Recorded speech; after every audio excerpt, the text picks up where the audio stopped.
Dahil linggo na naman, naisip kong lumabas kasi why not? Lagi ko namang naiisip lumabas eh. Kaya lang, wala talaga akong pera, charot. Punta akong Divisoria kasi magpapagupit sana ako. Masok ko dyan sa may tutuban kasi dyan ako magpapagupit. Kaya lang, pagdating ko dyan, ang daming tao. Tapos, gutom na ako, ba't ako bigla akong nagutom?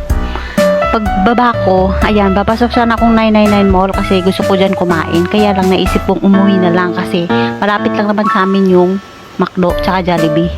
Pinag-iisipan ko pa kung gusto ko mag-mix and match ng McDo o Jollibee.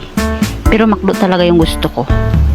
Ayan, umikot lang ako kasi yung jeep, di pa naman puno. Umikot ako dyan kasi para may video lang. Bakit ba? Nakikialam kayo, video ko to eh. Charot. Ayan, sumakay na ako dyan ng jeep. Tapos, pagbaba ko ng jeep, ayan, McDo na. So, lang nga naman, pumunta pa ako sa Jollibee. So, dito na ako sa McDo. Order sana ako ng mix and match kaya lang naisip ko maliit lang yung burger niya, kaya yung medium size yung in-order ko.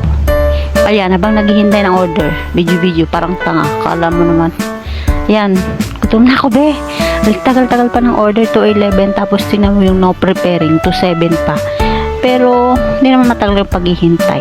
Ayan, mating na yung order ko. Ayan, kumain na si Patay. Gutom na yan,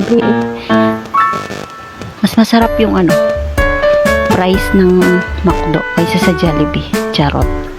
Mas masarap talaga. Try nyo. Charot. Ayan, kain pa. Kain ng kain, kasi walang papakain sa'yo dito. Charot. Inom din. Kaya, ayan, tapos na. Inom pa ng tubig. I mean, cook yan, hindi yan tubig tanga. Ayan yung McDo. Ayan, magkatapat lang sila. Unahan yan. Bahay na naman. Bye.